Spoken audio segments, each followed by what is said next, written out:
Bonjour mes chers étudiants, on continue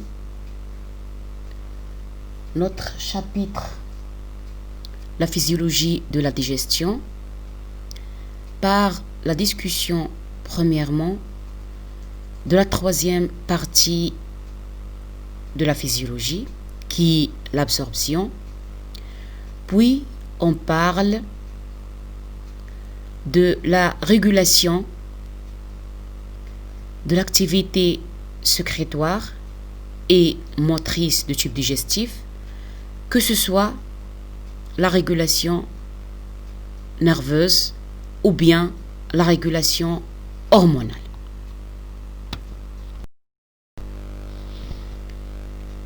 Le but de la digestion est la transformation des aliments en molécules plus simples, capables de traverser les cellules épithéliales qui tapissent la muqueuse intestinale vers les vaisseaux sanguins et lymphatiques sous-jacents.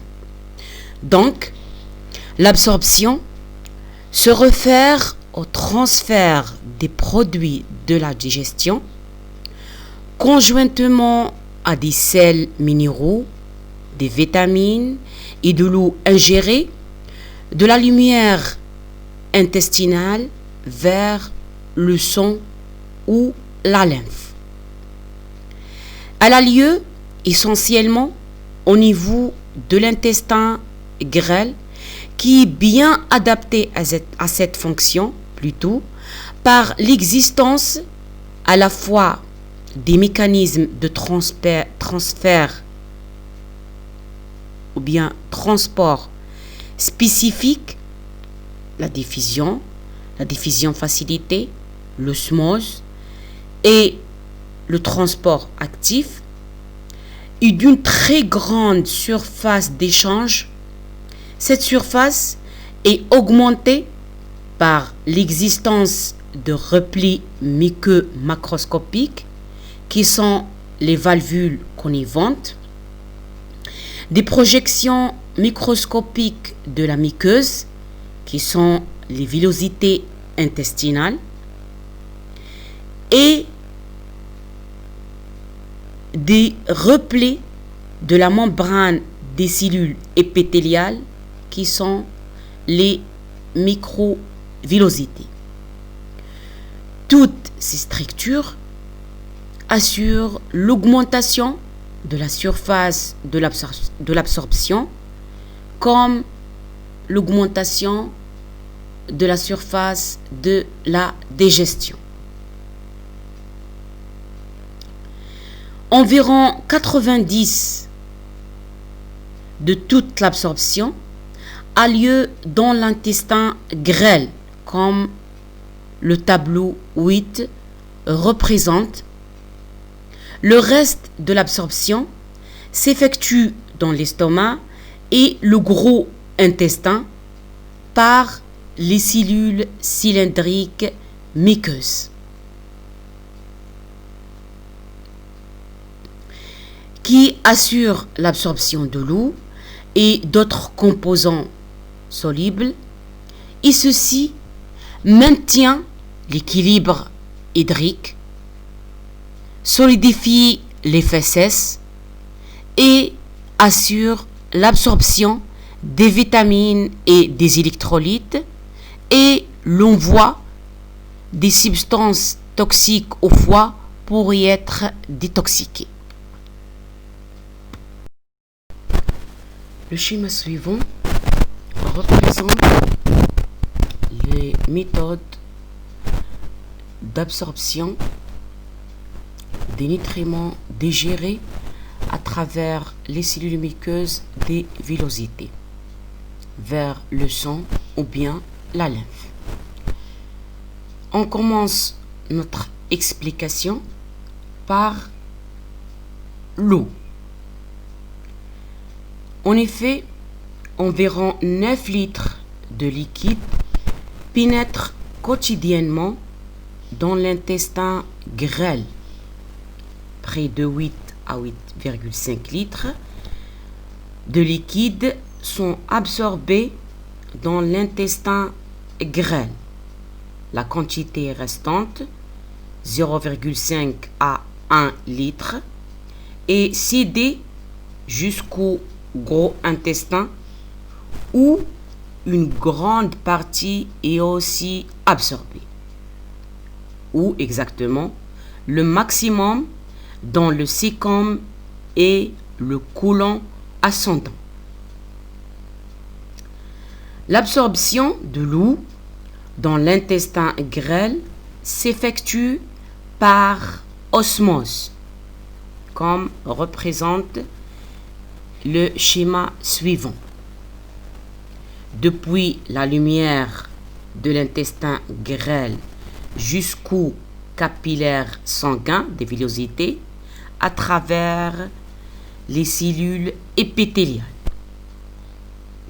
Cette absorption est liée à celle des électrolytes et des aliments digérés afin de maintenir l'équilibre osmotique avec le sang.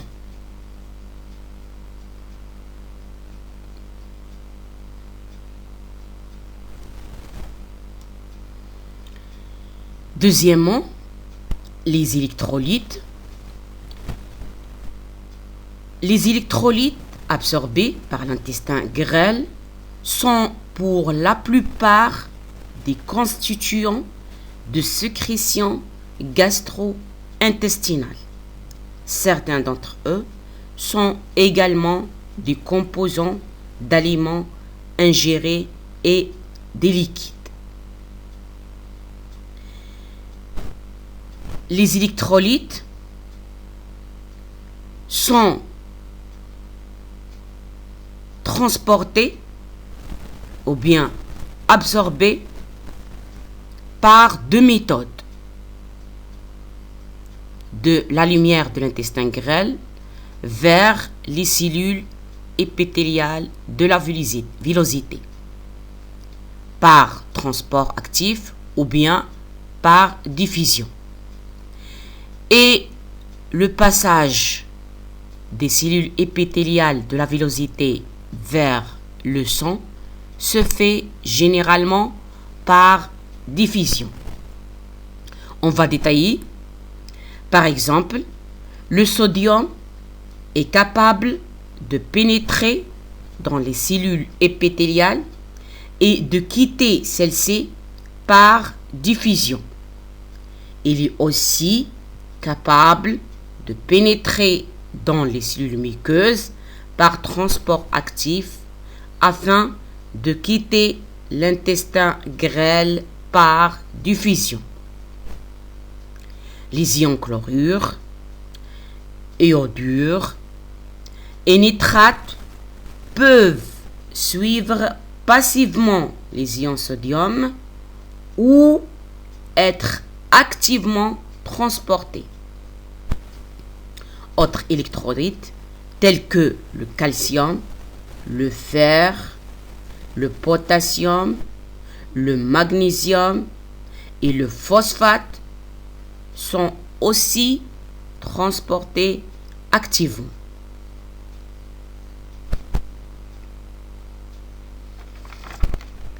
On passe aux glucides.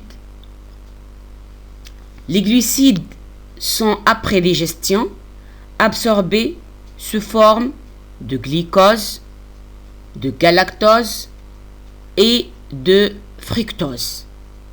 Toutes ces glucides sont des monosaccharides. L'absorption se fait par transport actif ou diffusion facilitée.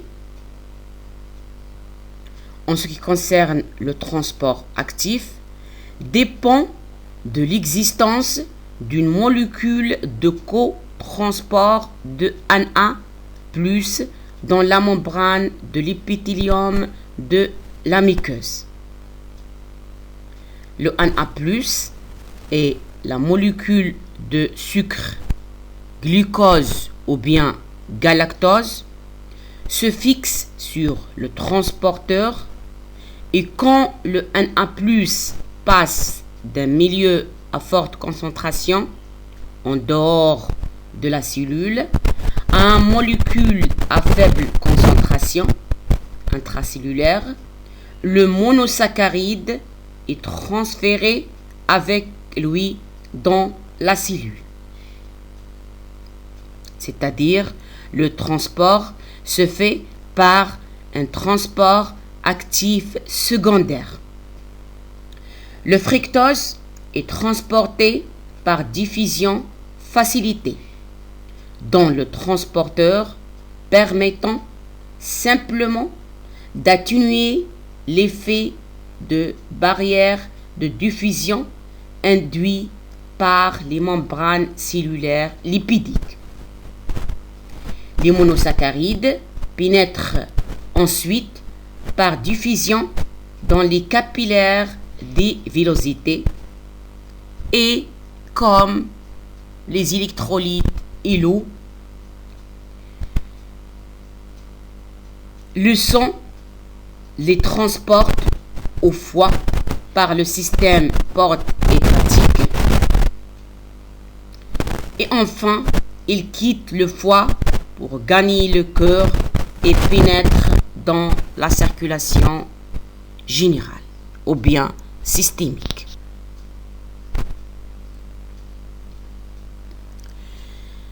On passe aux protéines.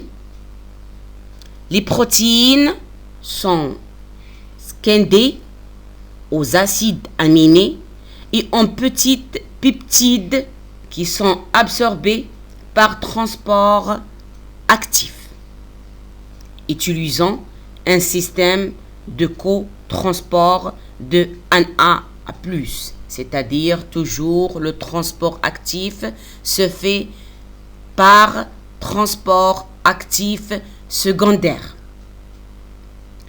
Les acides aminés quittent les cellules épithéliales par diffusion et pénètrent dans la circulation sanguine. Parfois, des dipeptides et des tripeptides pénètrent dans les cellules épithéliales par transport actif. La plupart de ces substances sont hydrolysées en acides aminés à l'intérieur de la cellule, puis sont transportées vers les capillaires des villosités par diffusion. Les lipides maintenant. Et sont plutôt absorbés.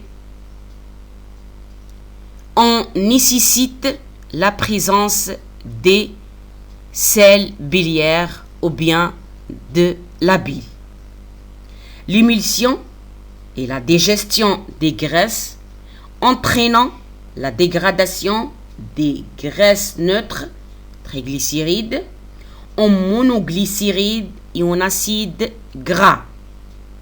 Les acides gras à chaîne courte pénètrent dans les cellules épithéliales par diffusion et suivent le même parcours que celui des monosaccharides et des acides aminés par diffusion vers toujours le sang.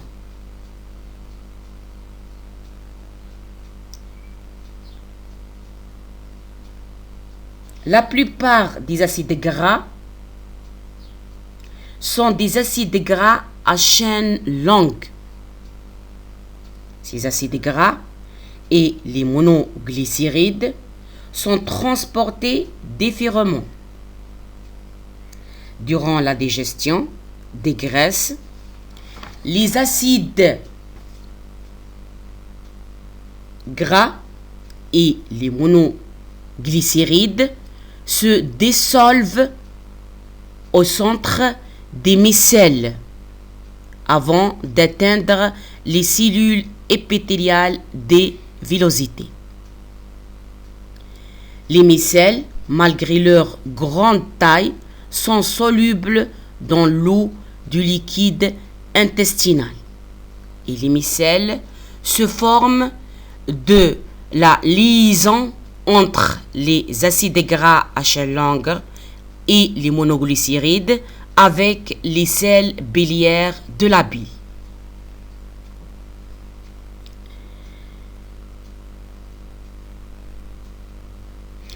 Les acides gras et les monoglycérides, toujours, au moment où ils entrent en contact avec les surfaces des cellules épithéliales, diffusent dans ces dernières et laissent les sels biliaires dans la lumière de l'intestin grêle.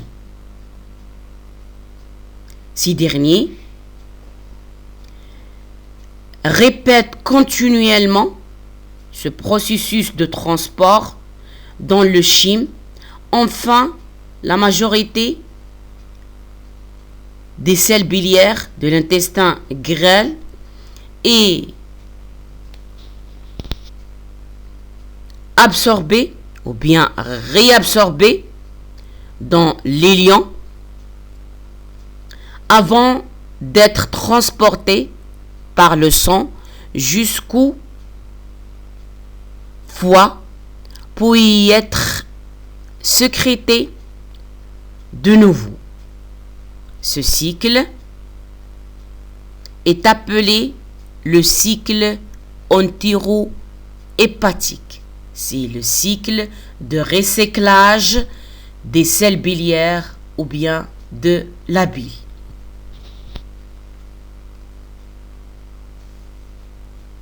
On retourne aux monoglycérides et acides gras, plutôt, je suis désolé, qui sont reconstitués en triglycérides par des enzymes correspondantes à l'intérieur des cellules épithéliales.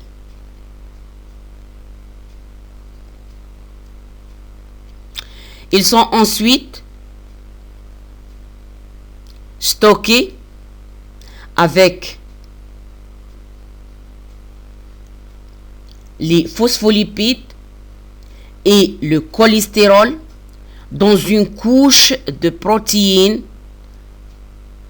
par le réticulum endoplasmique pour former des kilomicrons.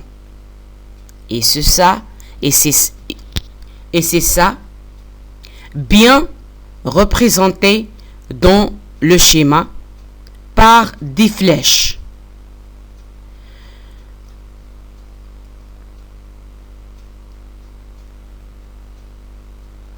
Après la formation des triglycérides,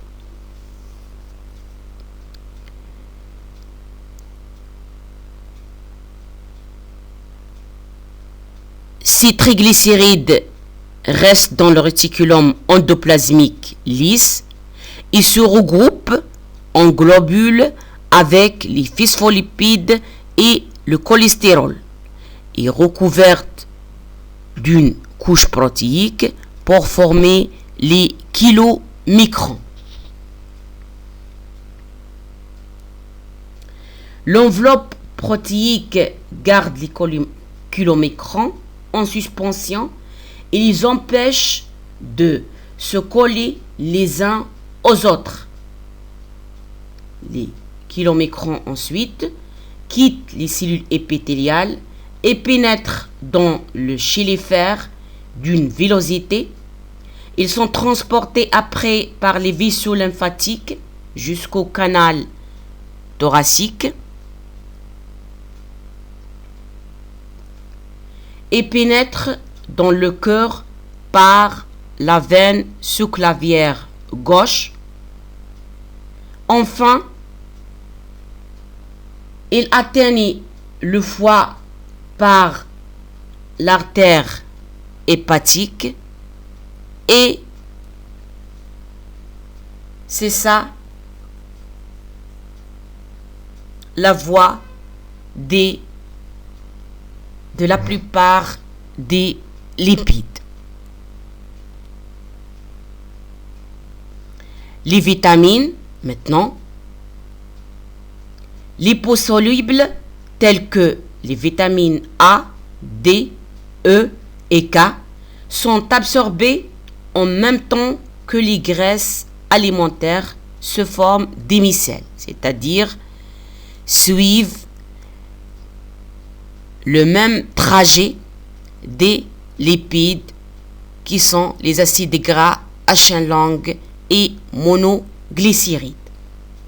La plupart des vitamines hydrosolubles telles que les vitamines du groupe B et la vitamine C sont absorbées par diffusion. La vitamine B12, il faut signaler que, comme nous le savons, et signalé aussi plusieurs fois avant, doit se combiner à un facteur intrinsèque produit par l'estomac pour être absorbé. Comme ça, on a bien expliqué comment ça se passe l'absorption de tous les nutriments digérés à travers les cellules épithéliales de la villosité.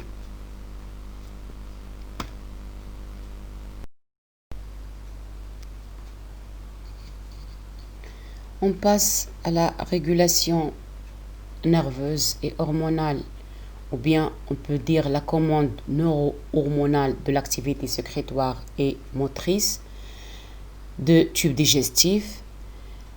On peut dire que les activités motrices et sécrétoires de tube digestif sont sous un double contrôle nerveux et endocrinien. L'activité sécrétoire est à la fois exocrine et endocrine. Exocrine par la sécrétion des différents sucs digestifs et endocrine par la sécrétion des hormones.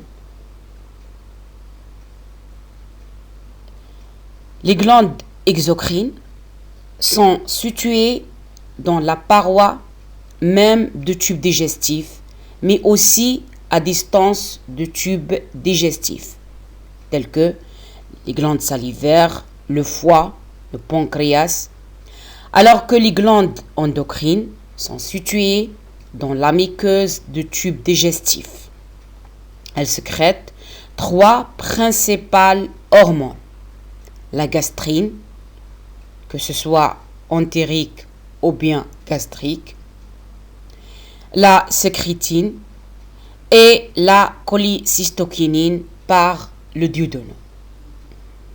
Elles sont drainées directement par le sang à travers la voie veineuse et redistribuées par la voie artérielle au tube digestif, même en des portions parfois éloignées de leur point d'origine ou bien lieu de sécrétion. Les activités motrices et sécrétoires du tube digestif sont commandées d'une part et en grande partie par son propre système nerveux local intrapariétal. Il s'agit des plexus qualifiés d'intrinsèques ou intramuraux, et on a 2 types de plexus. On a le plexus myentérique ou d'Auerbach et on a le plexus semi-queux ou bien Meissner. Ces plexus existent tout le long du tube digestif, comme la première ou bien le premier schéma représente dans notre diapo.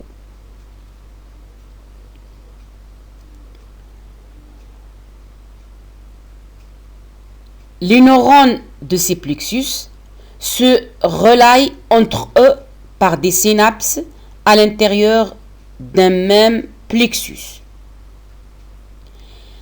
Et on a deux, comme on a dit, plexus. Le plexus mésenterique a des rapports plus étroits avec la musculature du tube digestif. C'est pour ça il contrôle l'activité motrice du tube digestif. Alors que le plexus muqueux, qui aurait un rôle dans les activités sécrétoires, joue un rôle très important dans la régulation de l'activité sécrétoire du tube digestif.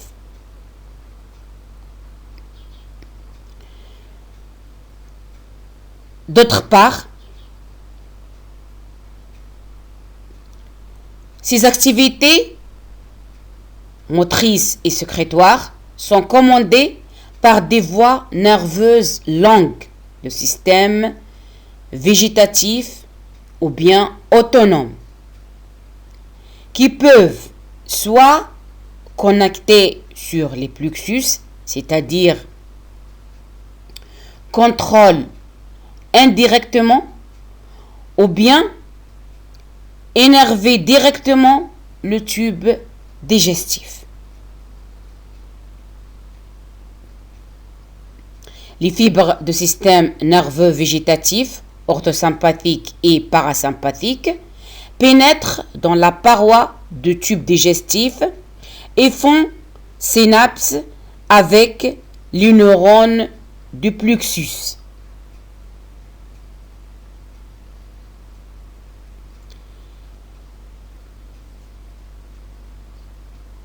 Leur action s'exerce donc en grande partie par l'intermédiaire des plexus.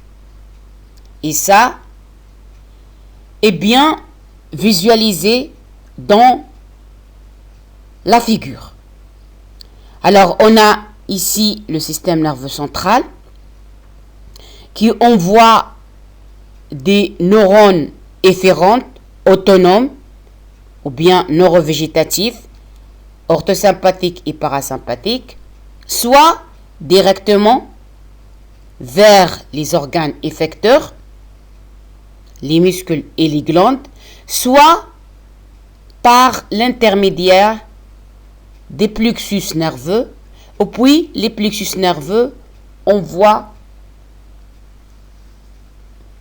l'influx moteur vers les muscles lisses ou les glandes.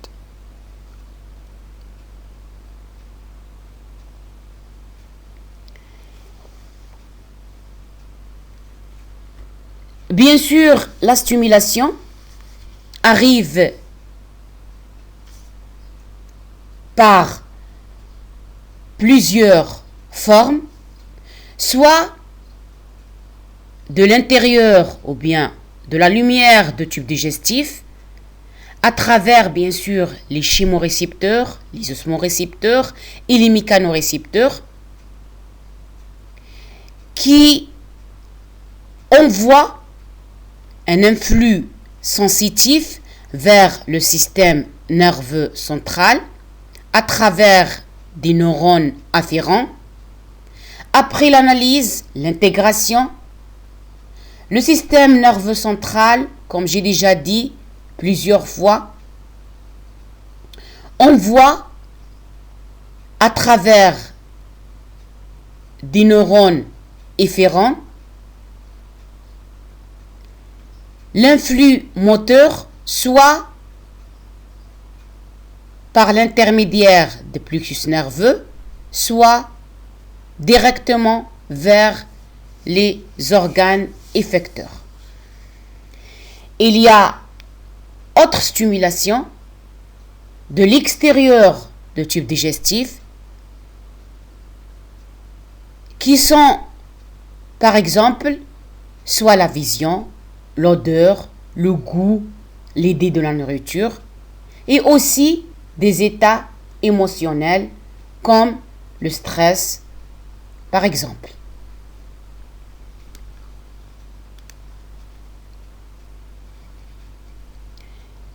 Ça, tout ce qui concerne la régulation ou bien la commande nerveuse de l'activité motrice et sécrétoire du tube digestif.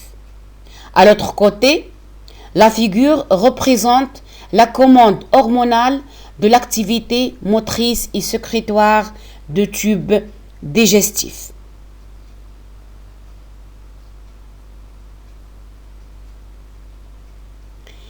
Les cellules qui sécrètent les hormones du tube digestif sont des cellules isolées à travers tout l'épithélium de l'estomac et de l'intestin grêle, c'est-à-dire qu'elles ne sont pas groupées en petits organes ou glandes.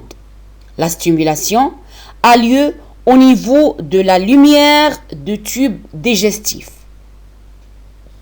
Et la figure représente ça clairement.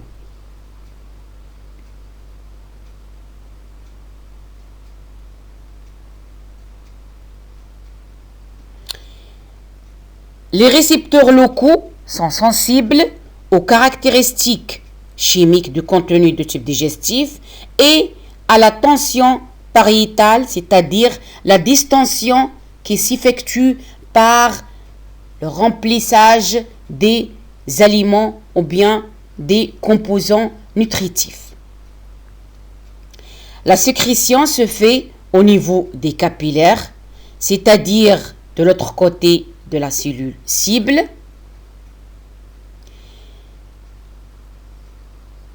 On trouve certaines hormones en petite quantité également dans la lumière du tube digestif, alors qu'une douzaine d'hormones sont considérées comme des hormones gastro-intestinales.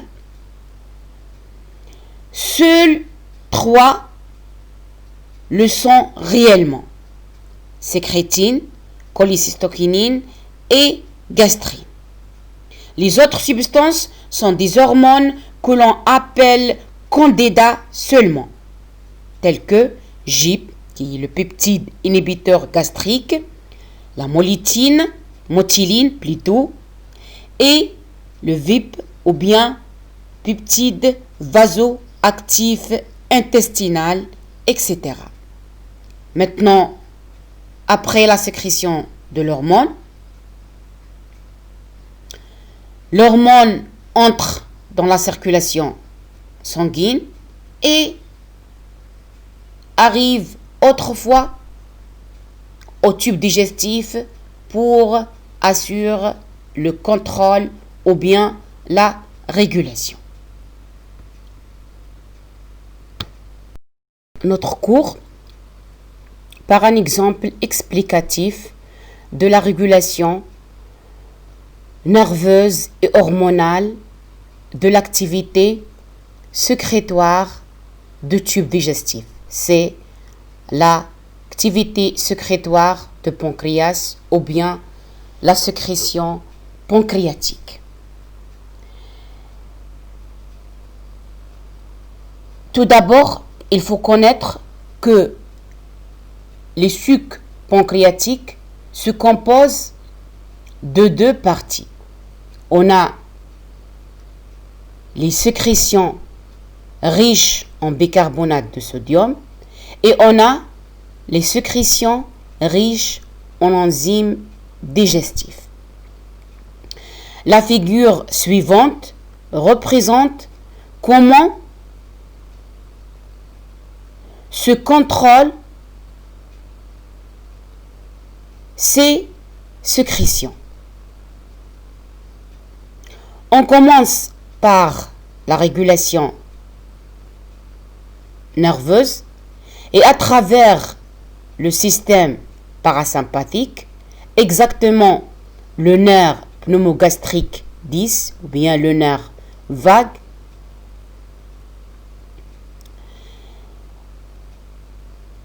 l'influx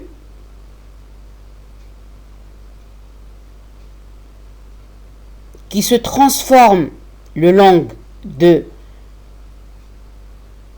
ce nerf arrive au niveau du pancréas et stimule la sécrétion des enzymes pancréatiques.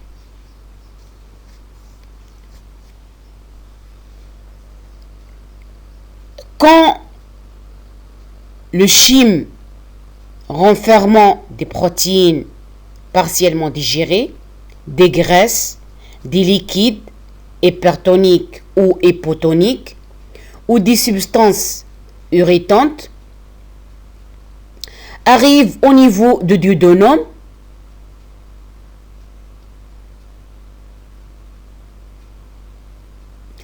il stimule la sécrétion de deux hormones, la sécrétine et la cholécystokinine. Ces deux hormones entrent dans la circulation sanguine et arrivent au niveau du pancréas. La sécrétine stimule la sécrétion du sucre pancréatique riche en bicarbonate de sodium, alors que la cholécystokinine stimule la sécrétion du sucre pancréatique riche en enzymes digestives. Et comme ça se passe la régulation de la sécrétion pancréatique. Comme ça, je vous remercie pour votre attention et on se rencontre, Inch'Allah, la séance prochaine. Merci autrefois et salam alaikum wa rahmatullahi ta'ala wa barakatuh.